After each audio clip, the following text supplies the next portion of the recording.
Ready ka na ba, Mimi? Stupid Cupid, you're a real mean guy. I'd like to clip your wings so you can fly. I'm in love and it's a crying shame. And I know that you're the one to blame. Hey, hey, you set me free. Stupid Cupid, stop picking on me. I can't do my homework and I can't think straight. I meet 'em every morning about 8:30.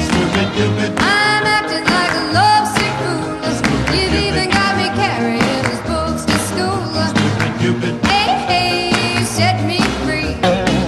Stupid Cupid, stop picking on me. You mixed me up but good right from the very start. Hey. Paano kami nagkakilala? Well, nagka-office mate kasi kami. So, doon na kami nagka-mabutihan. Naman na kaming masyadong backstory. Parang doon na lang din sa office nagka-develop.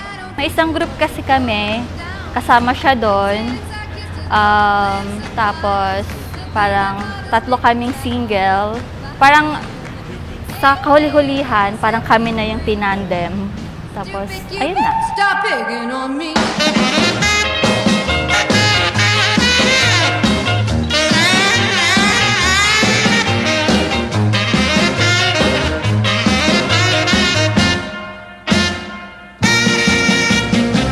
You got me jumping like a crazy clown. And I don't feature what you're putting down. Since I kissed his loving lips and wine, the thing that bothers me is that I like it fine. Hey, hey, set me free. Stupid Cupid, stop picking on me. Hey, hey, set me free. Stupid Cupid, stop picking on me. Cupid.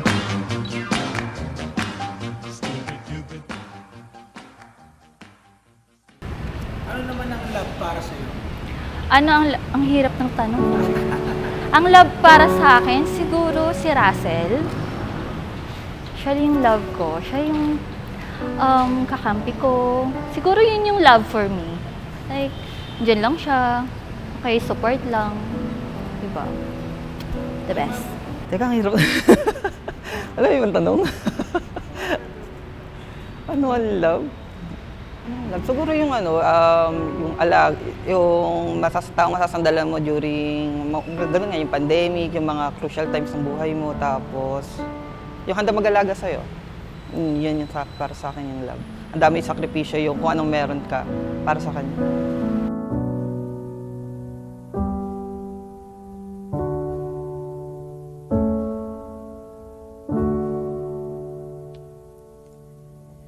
Wise men say. Okay, Russell, message ko sa'yo is, syempre, thank you. Kasi, sa lahat ng bagay actually, sa pagiging provider, kahit hindi pa tayo kasal. So, laking pasasalamat ko sa'yo yun.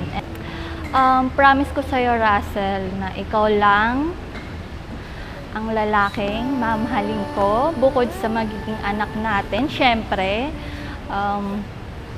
ikaw lang hanggang huli. And, well, see you sa altar. Love you, Meme. If I can't help falling in love with you. Mimi, thank you sa pag-aalaga sa akin. Lagi mong, mas inuuna mo ako kaysa sa sarili mo. Lagi mong, yung thoughtfulness na pinapakita mo sa akin. Salamat sa lahat. Tapos, sorry kung minsan parang hindi kita napapansin. Yung attention ko wala sa'yo.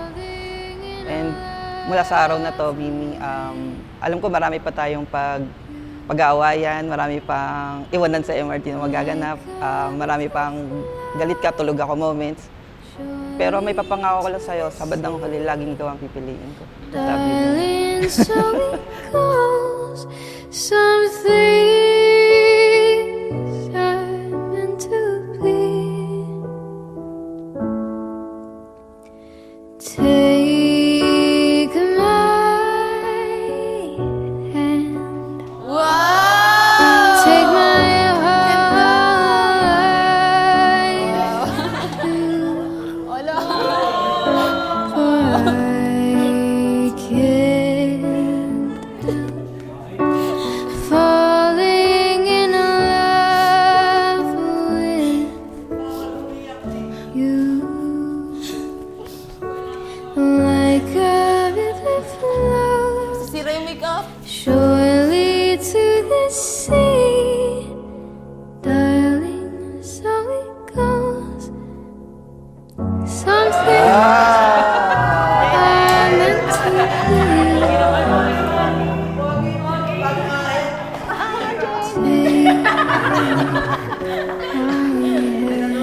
my heart. Mamaya yung sobre, mamaya.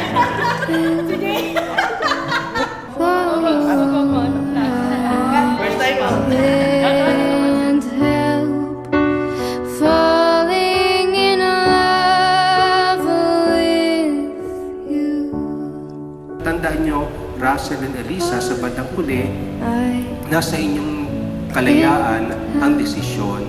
Andun yung grasya, pati nakasalin na sin guarantee till death do you part. May mga ikinasal kung saan naghihiwalay din. Pero pinakamahalaga sa lahat ay walang iba kundi yung consistency. So, dahil gusto yun ng grasya ng Diyos, mahalagang ito'y panindigan ninyo. Visit our Lord 1 hour in 7 days. At tunay nga po na hindi yung grasya ng Diyos. Dahil ang kasal, ito ay way of life. Kaya sa banal na pagdiriwang na ito, as we thank the Lord for the gift of love, nawa, samahan natin si Russell, si Elisa sa bagong kabanata ng kanila.